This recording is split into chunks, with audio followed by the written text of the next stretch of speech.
Hello everyone, welcome to today's video lecture and we're covering histology lab. Let's go ahead and begin. So you know that your body is made of cells. If you would define a cell, your definition would be cell is the smallest unit of life. Now everything in your body is made of cells and extracellular matrix. And that extracellular matrix is also made by your cells. So you would say your body is made of cells and everything that your cells make. Right? For example, if you have a blood vessel, right? So your blood vessel will be made of cells. If you have your fat, so your adipose tissue, those are cells as well. Your ligaments are made of cells. Your bones are made of cells. But for example, if you take a bone, for example, it has few cells. It's not very cellular organ, but it has lots of extracellular matrix that was secreted by your bone cells. Now, when you have enough cells in your body, they form tissues, right? What I mean, we all started as one single cell, zygote, right? Zygote was formed when mother's ovum was fertilized by father's sperm. And this first zygote starts dividing. So it divides and divides. And when you have enough cells, those cells start forming tissues of our body.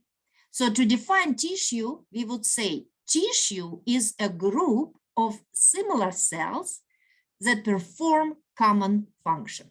So again, cell is a basic structural and functional unit of life. It's the smallest unit of life that all plants and animals and fungi and all life on Earth are made of cells.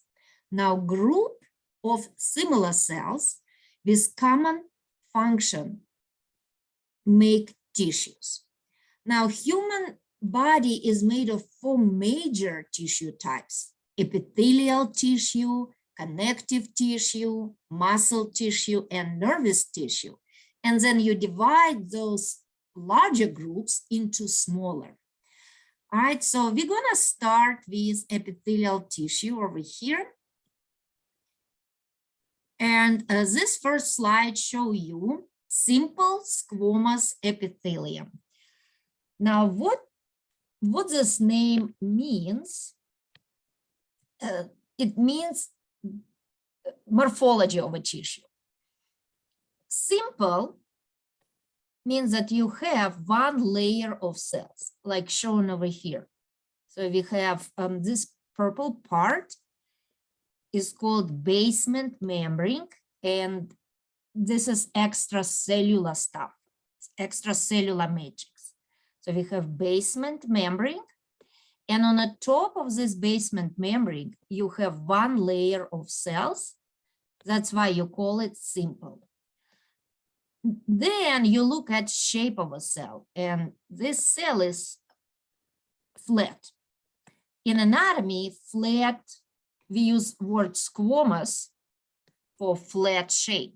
So simple squamous epithelium is a tissue that's made of single layer of flattened cells with disc-shaped central nuclei. So here's their simple disc-shaped nuclei and sparse cytoplasm. It's the simplest of the epithelium. Now, when you have one layer of cells, you kind of can predict functions. So function would be allow passage of materials by diffusion and filtration in sites where protection is not important. Secretes lubricating substances in serosa. And serosa is a membrane that covers your closed body cavities, like for example, your pericardial cavity, your peritoneal cavity, your pleural cavity. That's where your lungs are, right? So again, because it's a thin layer of cells, it's good for diffusion, so stuff can easily move through this layer. Filtration, again, some substances will move, some will not. That's how you filtrate, how you separate different molecules within solution. And protection is not important because you cannot expect to have lots of protection if you have one layer of pretty flat cells.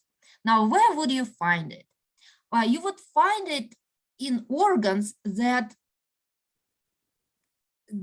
designed for diffusion and filtration. For example, diffusion of gases in your lungs when oxygen and carbon dioxide need to diffuse from your lungs to your blood or from blood to your lungs, and filtration of your blood, like in kidneys, when you filter out waste product from your blood. And that's where your location is. It's kidney, glomeruli. If you don't know what glomeruli is, just remember in kidneys, air sacs of lungs, they are called alveoli, lining of heart, blood vessels and lymphatic vessels, and lining of ventral body cavities that I told you that this lining is called serous membrane. Now, if you look at photomicrograph that's shown right here, you see those structures look like a big bubbles, like this one and this, or this one. Those are your air sacs or alveoli. And the walls of air sacs are made of simple squamous epithelium. So I'm gonna pick up a different pen, not the one that constantly disappears on me, so I can show you where those cells are. So now first, I wanna tell you that when you see this purple or pink or red color of cells, this is not their natural color. Most of your cells are transparent. And if you just make microscope slide of the natural cells of your body with their natural color, you will not be able to see them clearly. So that's why we use different dyes to give your cells some color. So we pretty much coloring them, we dye them. Now, when you use color, the organelle inside the cell that picks up most of this color will be nucleus. So nucleus will have way darker color compared to cell membrane and cytoplasm. So that's why when you look at this picture, you see like these dark spots, like one here, one over there, over here. So you see some parts look darker. Those are nuclei. But nucleus cannot exist without cell. So when you identify nucleus or nuclei, and nucleus is singular, nuclei are plural, you know there is a cell surrounding the nucleus. So you can pretty much kind of add the cell membrane and of course all the cytoplasm, right? And so on. So pretty much you have these flat cells with central nuclei. Epithelial cells, they are connected to each other. So it's look like this. And you make an air sac, right? Well, now you can imagine that it would be easier for stuff, and what stuff? Well, inside you have oxygen. So it will be easier for oxygen to diffuse through the wall of air sac and enter the blood vessel, right? And carbon dioxide from blood will diffuses inside the air sac that is alveolus, and you will exhale it. Right, so that's our first epithelial tissue, simple squamous epithelium. Next tissue over here is simple cuboidal. So let's, oh, now interesting. Hold on a second. Why I still have this drawing? Let me see if I can erase it. Yeah, okay. I need to erase it. All of it. I don't know. Oh, here are clear all drawings. Good. So am I getting more and more professional with this recording? You probably didn't notice yet, but okay, so let's continue.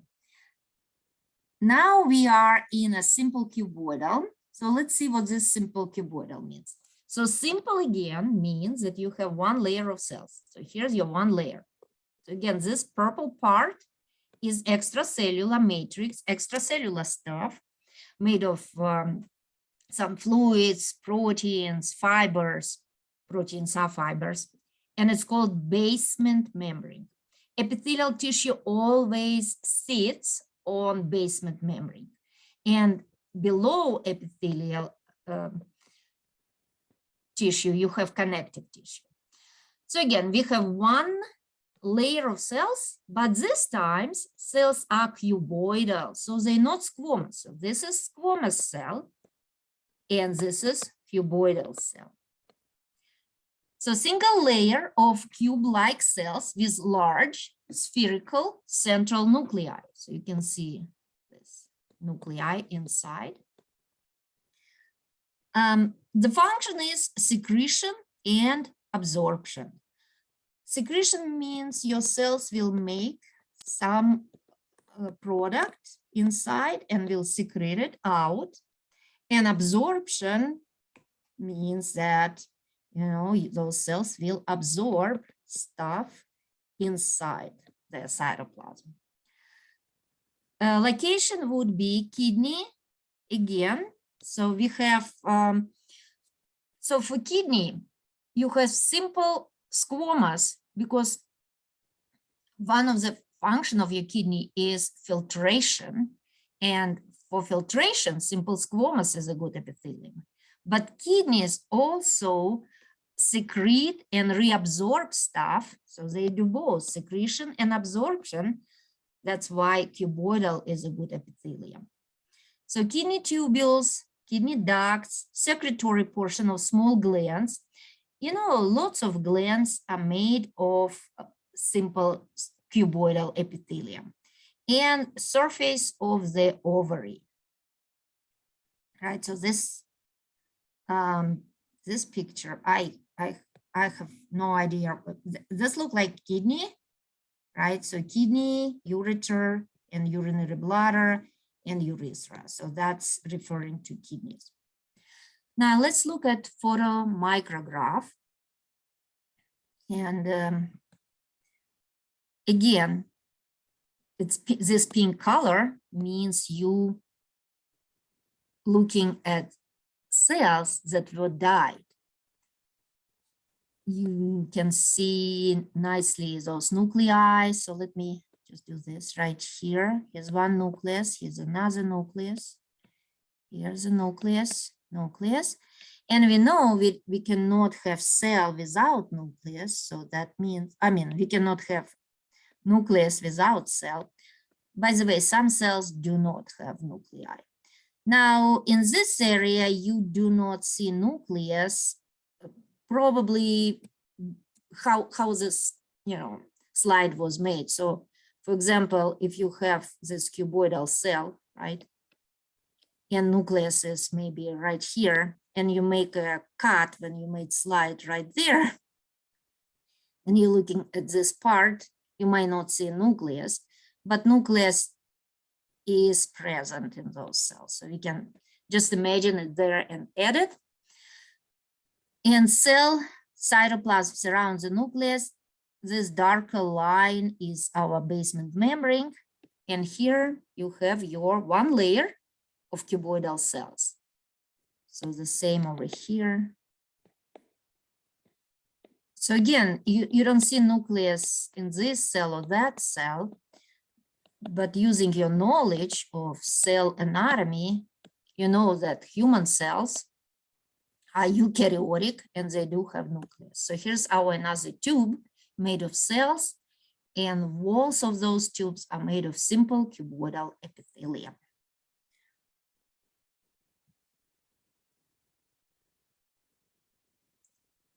Okay, so next slide is simple columnar.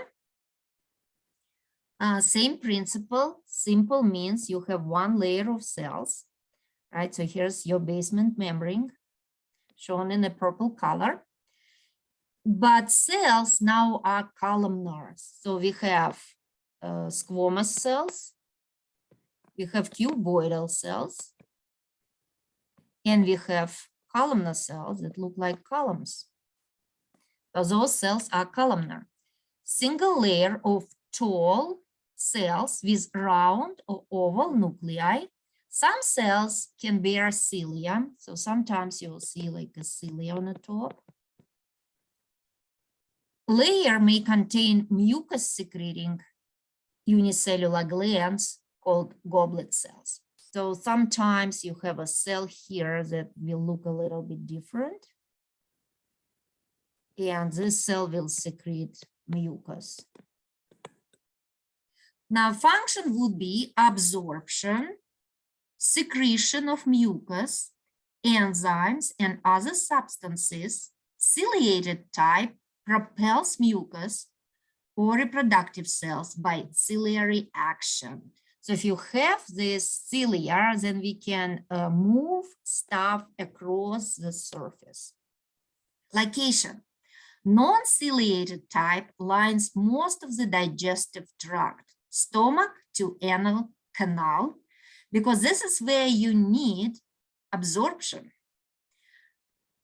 Gallbladder, excretory ducts of some glands, ciliated, variety lines small bronchi, uterine tubes, and some regions of the uterus. Now look, if you have here ciliated, and you can see it's located in bronchi, why do you need ciliated in your bronchi? Because you have mucus there, and you need to propel this mucus across the surface of your epithelium. In the uterine tubes, why do you need ciliated? Because you need to move your egg, right? The same in some region of the uterus.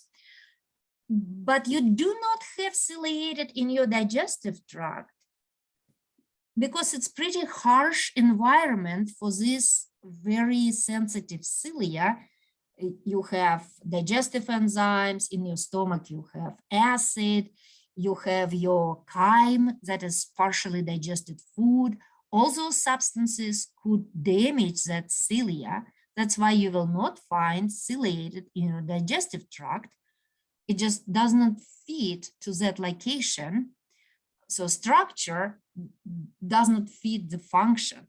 And you will find ciliated where you need movement. Either you need a movement of mucus, it says right there, or reproductive cells. Let's look at photomicrograph. So that's pretty huge magnification, 860 times. You can see nuclei. Here's a nucleus, here's another nucleus, here's another nucleus. You can even see this little nucleolus inside. This is our basement membrane. And here, look at our tall columnar cell. Right there. And again, this cell does not have a nucleus, but we know it's there. By the way, if you look here, very nice. So you can see one layer of tall cells. So it's a simple columnar epithelium.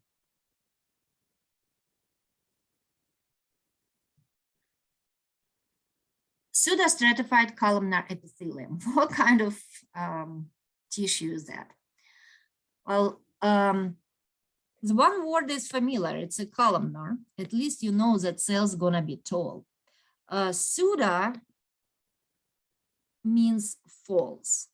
So it looked like stratified. And stratified, by the way, we didn't cover it yet, but stratified means you have several layers of cells. So here, for example, if you have basement membrane and you have one layer of cell, another layer of cell, then this is not simple anymore. This is stratified. However, pseudostratified means it's not really stratified. It just looks like one. It's falsely stratified. And so let me draw two pictures for you. So here's my basement membrane, and here my one layer of cell here, and another layer of cell over here. So this epithelium is a stratified. So this is stratified columnar. But now look at my second picture. Here's my basement membrane, and here's my cells.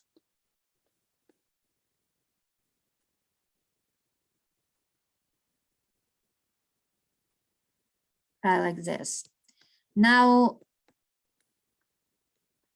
what is the difference between these two drawings is that on the second drawing, every single cell touching the basement membrane. And in the first drawing, only basal layer touching the base membrane. This layer on the top, called apical layer, those cells are not touching the basement membrane. So this epithelium is stratified, and this one is pseudostratified. And because cells are different height and nuclei are located on a different layer, it might look like it has at least 2 or 3 layers of cells. But again, every cell touching basement membrane, that means it's only one layer of cells. So description: single layer of cells of different heights, some not reaching the free surface. Like, for example, this one that I draw right here, it's not reaching the free surface that is right there. That's a free surface. Nuclei seen at different levels may contain mucus secreting cells and bear cilia. And by the way, here's the cilia right there.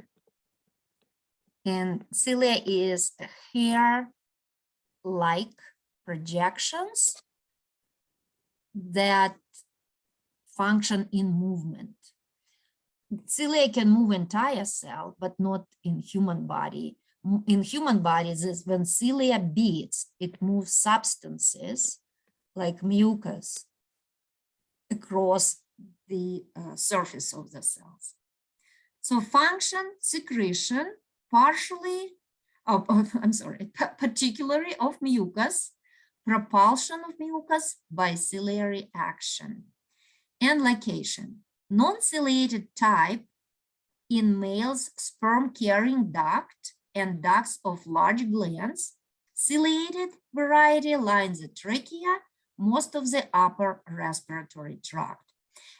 And actually, pseudostratified columnar epithelium, sometimes called respiratory epithelium, because it does cover most of the upper respiratory tract, like your trachea, your large bronchi. Now, why we have non-ciliated in males sperm carrying duct? Because sperm can move on its own, and it does not require cilia of the columnar cells for movement. Sperms have their own flagellum that allow it move on its own. So if you look at this photomicrograph, here's our basement membrane.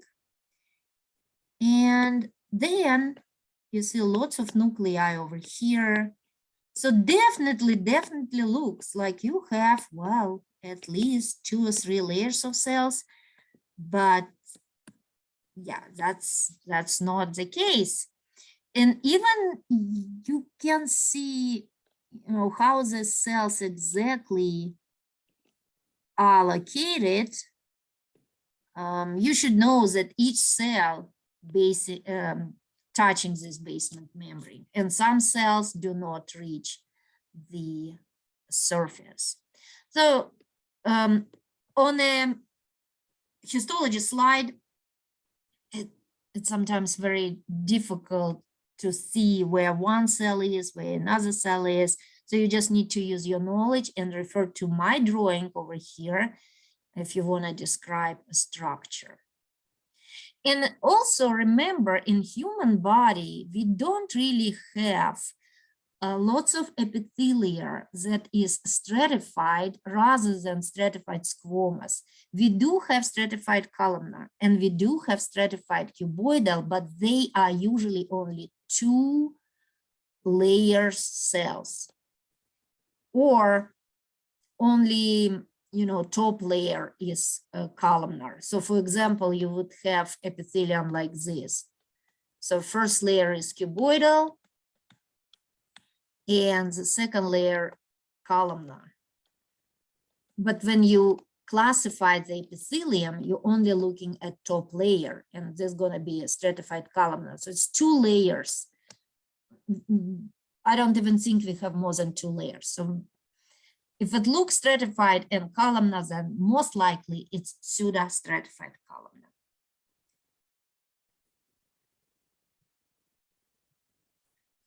Stratified squamous epithelium. This name means that cells are flat and we have many layers of cells. So it's a stratified squamous. So here we see a basement membrane somewhere and many layers of cells.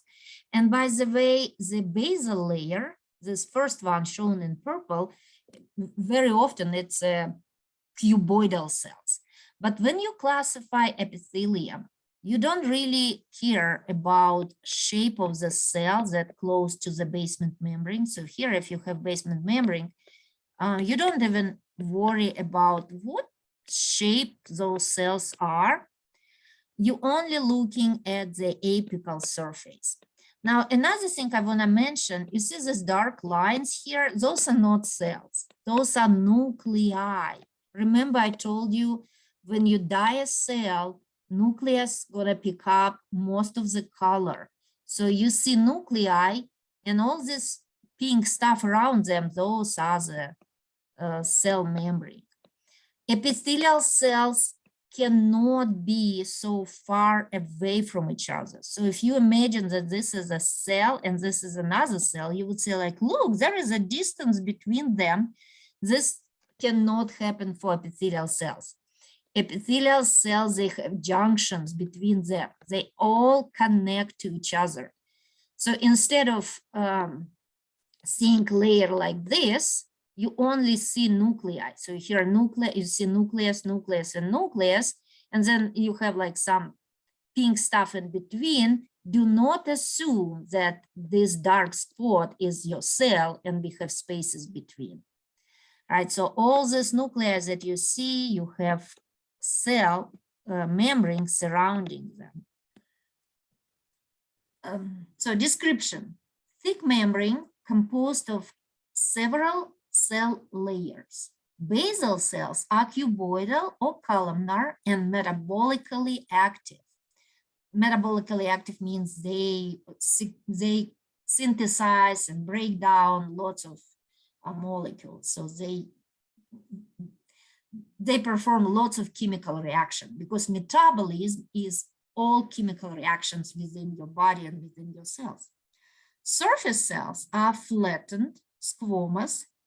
In the keratinized type, so we have 2 types of stratified squamous. Keratinized, that means we have like dead cells on the top.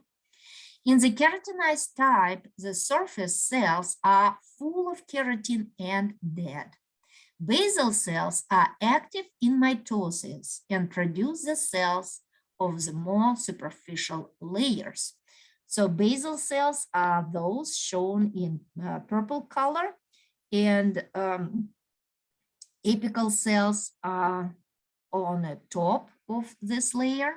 Now, if it's keratinized type, then those cells on the top are dead and filled with keratin, like your skin, for example. Now, function would be protection. Protects underlying tissues in areas subject to abrasion. Well, now, when you have so many layers from 50 to 150, this type of tissue is good for protection. Plus, if you have dead cells on the surface, that's even better, because you cannot damage dead cells. They're already dead. So dead cells protects very well underlying living cells. Now, location. Non-keratinized type forms the most lining of the esophagus, mouth, and vagina. You don't have keratinized over there because there is fluids in your esophagus, mouth, and vagina. In vagina, you have mucus. In esophagus, you have mucus. In mouth, you have saliva. And, you have some saliva in esophagus as well. So those fluids protect your cells. So those superficial cells are not dead. And you have them in this area because those are areas that are subject to abrasion. A keratinized variety forms epidermis of the skin, a dry membrane. So the superficial layer of your skin covering your entire body is made of keratinized, stratified squamous epithelium. So we're moving to the next slide. And now we are in connective tissue. Let me think. Maybe I finish this video and I will record the second one because I don't want it to be very long, right? So yeah, I'm gonna stop here.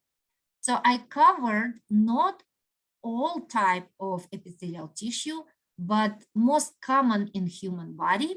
Thank you for watching. And this is the first lecture. And the second lecture will be about connective tissue.